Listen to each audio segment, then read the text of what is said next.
Hi guys, I'm Sridevi. Coimbatore district தொண்டாமுத்தூர்லேருந்து பேசுகிறேன். நாங்கள் வந்து மிடில் கிளாஸ் ஃபேமிலி தான். அப்பா நிறையா பிஸ்னஸ் பண்ணிட்டு இருந்தார், வெஜிடபிள் ஹோல்சேலராக இருந்தார். அதனால நிறைய மெடிக்கல் இஷ்யூஸ் தான் இருந்தது. அதிகமாக ட்ராவலிங்லாம் பண்ண வேணாம்னு சொல்லிட்டாங்க. அந்த டைமில் என்னோட டியூஷன் மேம் சார் இன்ட்ரடியூஸ் பண்ணதான் வந்து மைவி த்ரியாட்ஸ். நாங்கள் ஒரு 1.5 இயர்ஸாக இந்த கம்பெனி தான் ரன் பண்ணிகிட்ருக்கோம். அப்பா அம்மா இதில் தான் வந்து ஏர்ன் பண்ணிகிட்ருக்காங்க. எனக்கும் கம்பெனியில் ரொம்ப இன்ட்ரெஸ்ட்டாக இருந்தது. எப்படா வந்து நம்மளும் இதில் ஜாயின் பண்ணுவோம் அப்படின்னு சொல்லிட்டு. இப்போ தான் என்னோடய பர்த்டே முடிஞ்சுது. நான் நேற்று தான் வந்து சிஎம் பிளானுக்கு அப்கிரேட் கொடுத்துருக்கேன். இன்றைக்கி பின்னும் வந்துருச்சு. மைவி 3 சிகரங்கள்னு சொல்லிட்டு ஸ்டோர்ஸும் வச்சுருக்கோம். ப்ராடக்ட்டு நிறைய பேர் வந்து ப்ராடக்ட் யாருமே வந்து வாங்குறதில்ல. வர்றீங்க, அமௌண்ட்டு வருமா வராதா அந்த மாதிரி தான் கேட்குறீங்களோ தவிர ப்ராடக்ட் வாங்க மாட்டேங்கிறீங்க. அதெல்லாம் அமௌண்ட்டு வரும், ப்ராடக்ட் வாங்குங்கன்னு சொன்னாலும் வந்து ஃபஸ்ட்டு அமௌண்ட்டு வரட்டுங்க, அப்புறம் ப்ராடக்ட்லாம் வாங்கிக்கலாம் அப்படிங்கிறீங்க. அப்போ அது வரைக்கும் கேப்சா யாராவது போடாமல் இருக்கீங்களா? எல்லோரும் அதையும் போட்டுட்டு தானே இருக்கீங்க. நீங்கள் நம்பினா தானே ஃபஸ்ட்டு எல்லாமே நல்லபடியாக நடக்கும். ப்ராடக்ட் எல்லோரும் வந்து வாங்குங்க. அப்போ தான் வந்து கம்பெனி நம்ம டெவலப் பண்ண முடியும்.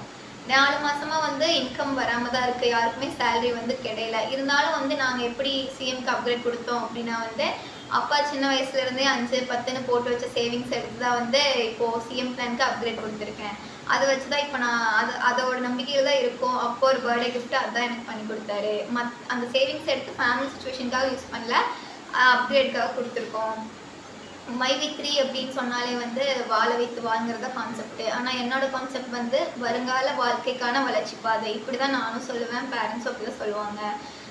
அந்த அந்த இன்கம் எடுத்து நாங்கள் இவ்வளோ தைரியமாக அப்கிரேட் போட்டிருக்கேன் அப்படின்னா எனக்கும் என்னோடய ஃபேமிலிக்கும் எந்த அளவுக்கு ஒரு கான்ஃபிடென்ட் இருந்தால் நாங்கள் அது பண்ணியிருப்போம். அப்போ எந்த அளவுக்கு எங்களுக்கு அந்த கம்பெனி மேலே ட்ரஸ்ட் இருக்குது.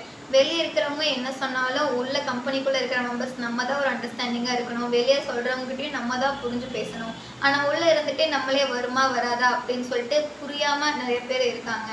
ஸோ நம்ம தான் வந்து ஒரு அண்டர்ஸ்டாண்டிங்கோடு இருக்கணும். அப்போ தான் வந்து எல்லாமே இதாக இருக்கும். கம்பெனியை நல்லா டெவலப் பண்ணுறது நம்ம மெம்பர்ஸ் கையில் தான் இருக்குது. நம்ம ஸ்ட்ராங்காக இருந்தால் தான் வந்து எல்லாமே நல்லா நடக்கும்.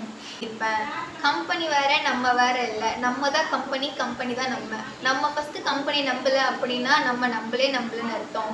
கம்பெனிக்குள்ளே நம்ம இருக்கிறது பெருசு இல்லை, நம்மளுக்குள்ளே கம்பெனி இருக்கணும். அப்போ தான் வந்து ஒரு டெவலப்மெண்ட் இருக்கும்.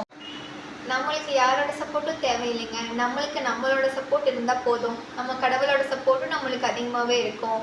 அவர்கள் லட்சியம் வெல்வது நிச்சயம். வாழ்த்துக்கள். நன்றி.